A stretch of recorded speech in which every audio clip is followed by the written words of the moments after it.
Hello guys, Jidal Sigabong TV, nandito ako ngayon sa gitna ng bundok para pumunta sa kuweba para maghanap ng wild animals katulad ng sawa, unggoy at saka mga ibon.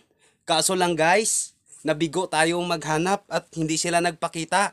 Hayaan nyo guys sa sunod na adventure. Sana mayroon na tayong matagpuan mga guys.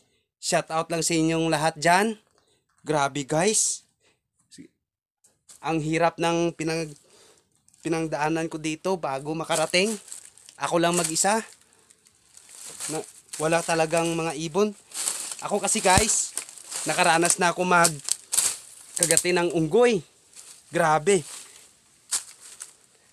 Tinitingnan ko lang guys yung mga protektado nating mga animal dito na hindi pwedeng kahit na galawin kahit sino man, at yun ay pinagbabawal sa batas ng DNR.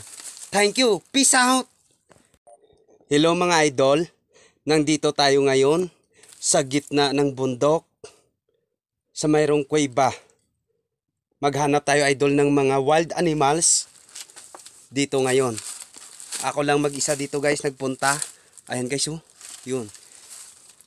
Maghanap sana tayo ng paniki or mga ibon, unggoy o sawa.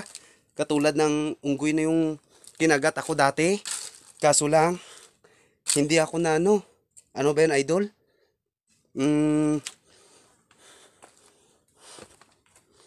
Yan idol oh. Yun oh. Yan, nandito tayo ngayon. Ayan, ayan.